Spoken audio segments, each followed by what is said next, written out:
Jo njëherë, as 2, as 3, e as 4, as 5, por 6, 7, 8, 9, 10, 11, 12, 13, 14, 15. por në të 16 herë ka dështuar konstituimi i Kuvendit të Republikës së Kosovës. Kryetari i seancës Avni Dehari ka kërkuar nga deputetët që ta votojnë komisionin zgjedhor për zgjedhjen e kryetarit të Kuvendit, por që propozimi dështoi të marrë votat e mjaftueshme. Kështu dështoi edhe seanca e radhës e 16 me radhë, e që seanca tjetër do t'jetë me numër 17 pas 48 orësh, që i bie të mbahet të shtunën.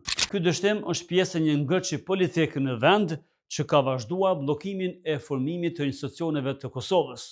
Këtë rast, konstituimin e Kuvendit për të vazhduar tutje pastaj edhe me zgjedhjen e kryeministrit dhe të ministrave apo të qeverisë. Kandidatja e propozuar nga lëvizja vetëvendosje Albolena Haxhiu edhe kësaj radhe është e padëshiruar nga partitë opozitare, pasi edhe kësaj here i mori 57 vota, vota që nuk mjaftuan për të vazhduar tutje dhe seanca dështoi. Në anën tjetër, presidentja e vendit Vjosa Osmani i ka ftuar liderët e partive politike që janë pjesë e Kuvendit të Kosovës për të diskutuar rreth një zgjidhje të mundshme, pasi që duhet të formohen sa më shpejt institucionet. Por ky ngërç politik ato të zgjidhet pas takimit me presidenten, do të mbetet të shihet të shtunën në seancën e radhës.